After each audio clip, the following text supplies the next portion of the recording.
Hello friends, இன்னைக்கு வீடியோவில் வந்து பார்த்தீங்க அப்படின்னா குளோபல் நேம்ஸ்பேஸ் அப்படின்னா என்னன்னு சொல்லி பார்க்கலாம். அதுக்கு முன்னே இருக்க என் பேர் வந்து பார்த்தீங்க அப்படின்னா சுதாகர். நான் மலேசியாவில் ஒர்க் பண்ணிட்டு இருக்கேன் டெக்னிக்கல் சாஃப்ட்வேர் ஆர்கிடெக்டாக. ஸோ நீங்கள் வந்து பார்த்தீங்க அப்படின்னா இந்த வீடியோவில் ஃபுல்லாக டீட்டெயிலாக வந்து எப்படி குளோபல் நேம்ஸ்பேஸ் வந்து யூஸ் பண்ணுறது அப்படின்னு சொல்லி பார்க்கலாம். இந்த வீடியோவில் வந்து பார்த்தீங்க அப்படின்னா நான் மைக்ரோசாஃப்ட் MAUI அப்ளிகேஷன் வந்து இதில் கிரியேட் பண்ணியிருக்கேன். It's mobile application. இந்த குளோபல் நேம்ஸ்பேஸ் வந்து பார்த்தீங்க அப்படின்னா எந்த .NET அப்ளிகேஷனுக்குலாம் நீங்கள் யூஸ் பண்ணலாம். WPF இருந்தாலும் சரி, .NET கோராக இருந்தாலும் சரி, எதுக்கு வேணாலும் நீங்கள் யூஸ் பண்ணிக்கலாம். இம்ப்ளிசிட் யூசிங்ஸ் வந்து என்ன பண்ணியிருக்கேன் அப்படின்னா ரிமூவ் பண்ணியிருக்கேன். பிகாஸ் நம்ம வந்து குளோபல் நேம்ஸ்பேஸ் வந்து டீட்டெயிலாக அண்டர்ஸ்டாண்ட் பண்ணிக்கணும் அப்படின்னாக்க எல்லா பேஜ்லையும் நேம்ஸ்பேஸ் இருந்துச்சு அப்படின்னா நான் உங்களுக்கு டெமோ காமிக்கிறதுக்கு ஈஸியாக இருக்கும் அப்படின்னு சொல்லிட்டு. ஸோ இதில் வந்து பார்த்தீங்க அப்படின்னா என்னுடைய ப்ராஜெக்ட்டில் பாருங்கள். இந்த ப்ராஜெக்ட்டில் வந்து எல்லாத்துலேயுமே வந்து ஆப் டெடிகேட், program.cs இதெல்லாம் வந்து பார்த்தீங்க அப்படின்னா நேம்ஸ்பேஸ் ஆட் பண்ணியிருப்போம். மெயின் ஆக்டிவிட்டி, அதுக்கப்புறம் வந்து பார்த்தீங்க அப்படின்னா காமன் இன்மைஸ் பிளாட்ஃபார்ம்க்கு இல்லாமல் ஸோ மற்ற ஃபைலுக்கு வந்து பார்த்தீங்க அப்படின்னா ஆப்சலில் இது மாதிரி பார்த்தீங்க அப்படின்னாக்கா apsel.jaml.cs இதெல்லாம் வந்து நேம்ஸ்பேஸ் வந்து இருக்கு. இதுவும் நம்மளுக்கு காமனாக தெரியும். ஓகே,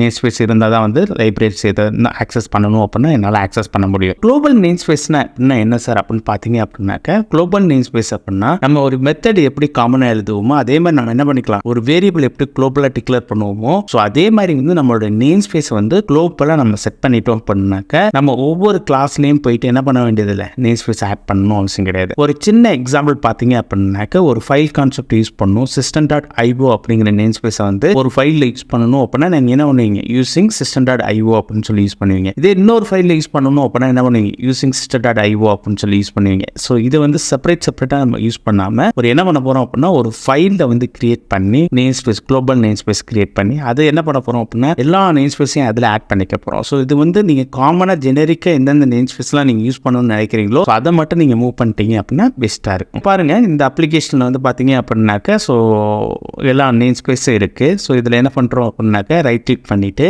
ஒரு கிளாஸ் ஃபைல் ஒன்று ஆட் பண்ணிக்கலாம். Add new item, new class அப்படின்னு சொல்லிக்கிறீங்க. ஸோ இதில் என்ன பண்ணிடுவோம், ஸோ குளோபல் நேம் ஸ்பேஸ் அப்படின்னு சொல்லி ஸோ என்ன நேம் நானும் வச்சுக்கலாம். குளோபல் நேம் ஸ்பேஸ் தான் வைக்கணும்னு அவசியம் கிடையாது. உங்களுக்கு என்ன நேம் வைக்கணும்னு நினைக்கிறீங்களோ ஸோ அந்த நேம் வச்சுக்கலாம்.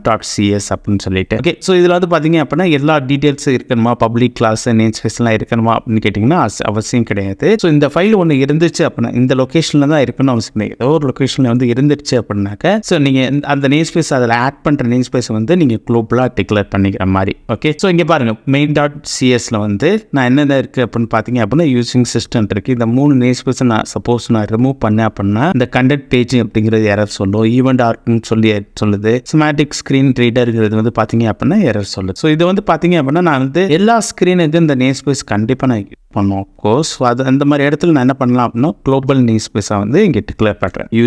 யூசிங் ஆல்ரெடி காப்பி பண்ணுறது. ஸோ இப்படியே நம்ம பேஸ்ட் பண்ணிட்டு விட்டுற முடியாது. இப்போ யூஸ் பண்ணுறோம் அப்படின்னா என்ன ஆயிரும், இங்கே வந்து எரர் சொல்லிட்டு தான் இருக்கும். ஸோ நான் என்ன பண்ணேன், குளோபல் நேம்ஸ்பேஸில் போய் முன்னாடி வந்து பார்த்தீங்க அப்படின்னா குளோபல் அப்படின்னு சொல்லிட்டு ஒரு கீவேர்டு யூஸ் பண்ணுறேன். இங்கே வந்து பார்த்தீங்க அப்படின்னா குளோபல் அப்படின்னு சொல்லிட்டு ஒரு கீவேர்டு யூஸ் பண்ணுறேன். இங்கேயும் வந்து குளோபல் அப்படின்னு சொல்லிட்டு இருக்கு. ஸோ இப்படி யூஸ் பண்ணிட்டேன் அப்படின்னா இப்போ program.main.csக்கு வரலாம். இங்கே பாருங்க எரர் சொல்லலை. ஸோ என்ன ஆயிரும் அப்படின்னு பார்த்தீங்க அப்படின்னா காமன் ஜெனரிக்காக வந்து இந்த நேம் ஸ்பேஸ் வந்து ஆட் ஆயிடுச்சு. ஸோ அதனால் என்னது, நீங்கள் திரும்ப இன்னொரு நியூ ஸ்க்ரீன் கிரியேட் பண்ணீங்க அப்படின்னாலும் அதில் என்ன அதே நேம் ஸ்பேஸை நீங்கள் ஆட் பண்ணணும்னு அவசியம் கிடையாது. ஸோ அதே மாதிரி வந்து பார்த்தீங்க அப்படின்னா வேறு எதாவது ஸ்க்ரீன் கிரியேட் பண்ணியிருக்கீங்களான்னு பார்ப்போம். ஸோ இந்த ஸ்க்ரீனில் வந்து பார்த்தீங்க அப்படின்னா இந்த 3 நேம் ஸ்பேஸ் இருக்குது. இது என்ன பண்ண போகிறேன், குளோபலாக நான் டிக்ளேர் பண்ணிக்கலாம். குளோபல் நேம் ஸ்பேஸ் அப்படின்னு சொல்லிட்டு ஸோ குளோபல்னு சொல்கிறோம்.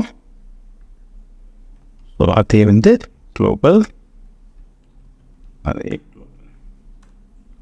ஸோ இங்கே என்ன பண்ணுறேன், program.csல வந்து பார்த்தீங்க அப்படின்னா இப்போ வந்து எரர் சொல்லாது. இதே மாதிரி இந்த ஒரு ப்ராஜெக்ட்குள்ளே நீங்கள் எந்த ஒரு ஃபைலுக்கு நீங்கள் சேஞ்ச் பண்ணணும்னு நினச்சிங்க அப்படின்னா நீங்கள் என்ன பண்ணிக்கலாம், எல்லாத்துக்குமே வந்து நீங்கள் ஆட் பண்ணிக்கலாம். program.cs for example new file add பண்ணுறேன், நியூ ஸ்க்ரீன் ஆட் பண்ணுறேன், ஆட் நியூ ஐட்டம் கொடுக்குறேன், நியூ ஃபைல். ஓகே, ஸோ இங்கே என்ன பண்ணணும், .MAUI கண்டென்ட் பேஜ்னு க்ரியேட் பண்ணலாம். இது ஹோம் ஸ்க்ரீன் சொல்லி க்ரியேட் பண்ணிக்கலாம். ஓகே, க்ரியேட்டில் கொடுக்குறேன். ஸோ இப்போ என்ன ஆயிடுச்சு, ஹோம் ஸ்க்ரீன் வந்து க்ரியேட் ஆயிடுச்சு. ஸோ இங்கே வந்து என்ன இல்லை, மேலே வந்து நேம் ஸ்பேஸ் ஆட் ஆகலை. ஏன் அப்படின்னா குளோபல் நேம் ஸ்பேஸில் வந்து ஆல்ரெடி எனக்கு இருக்கிறதுனால என்ன ஆகலை, ஆட் ஆகலை. ஸோ இது வந்து பார்த்தீங்க அப்படின்னா Visual Studio 22ல் வந்து பார்த்தீங்க அப்படின்னா இந்த மேனுவலாக நீங்கள் ஆட் பண்ணணும்னு அவசியம் கிடையாது. ஒரு ஃபைல் க்ரியேட் பண்ணணும்னு அவசியம் கிடையாது. நீங்கள் Visual Studio 22 வச்சுருந்தீங்க அப்படின்னா லேட்டஸ்ட் வெர்ஷன் யூஸ் பண்ணீங்க அப்படின்னா Visual Studio 22 மேக்கில் வந்து பார்த்தீங்க அப்படின்னா இந்த UI வந்து இன்னும் அவங்க சிமுலேட் பண்ணல. இதே வந்து பார்த்தீங்க அப்படின்னா Visual Studio 22ல் ஓகே, Visual Studio 22 வந்து விண்டோஸில் நான் ஓப்பன் பண்ணுறேன். ஸோ இது வந்து பார்த்தீங்க அப்படின்னா Windows Visual Studio. Okay, so இதில் வந்து என்ன பண்ணிக்கலாம் அப்படின்னா இது மாதிரி ஒரு ஃபைல் கிரியேட் பண்ணி நீங்கள் குளோபல் நேம்ஸ்பேஸ் நீங்கள் ஆட் பண்ணணும் அவசியம் கிடையாது. ஸோ இங்கே ப்ராஜெக்டை ரைட் கிளிக் பண்ணி ப்ராப்பர்ட்டிஸ் போகிறோம். ஸோ இங்கே வந்து பார்த்தீங்க அப்படின்னா ஃபர்ஸ்ட் செக்ஷனே வந்து குளோபல் யூசிங்ஸ் வரும். இங்கே ஜென்ரலில் கிளிக் பண்ணீங்க அப்படின்னா என்ன இருக்கும், எல்லா நேம் ஸ்பேஸுமே இங்கே வந்து ஆட் ஆகிருக்கும் குளோபல் நேம். ஓகே, சப்போஸ் நீங்கள் புதுசாக ஒரு நேம் ஸ்பேஸ் ஆட் பண்ணணும்னு நினைக்கிறீங்க அப்படின்னா என்ன பண்ணலாம், யூசிங் system.io அப்படின்னு சொல்லி ஜஸ்ட் இங்கே வந்து ஆட் பண்ணிட்டு இதுக்கு ஒரு ஜஸ்ட் அலேஷன் நேம் வேணும் அப்படின்னு ஆட் பண்ணிக்கலாம். இல்லை ஸ்டாட்டிக் அப்படின்னு சொல்லிட்டு ஸ்டாட்டிக் ஆட் பண்ணுறீங்க அப்படின்னாலும் நீங்கள் என்ன பண்ணலாம், ஸ்டாட்டிக்னு ஆட் பண்ணிட்டு ஆட் யூசிங் சொன்னீங்க அப்படின்னா என்ன பண்ணிடும், அது வந்து ஆட் ஆகிரும். ஸோ இன்ட்ரெஸ்டிங்கான ஃபீச்சர் ஆக்சுவலாக இந்த குளோபல் யூசிங்ஸ். இது வந்து பார்த்தீங்க அப்படின்னா C# 10 and above தான் சப்போர்ட் பண்ணும்.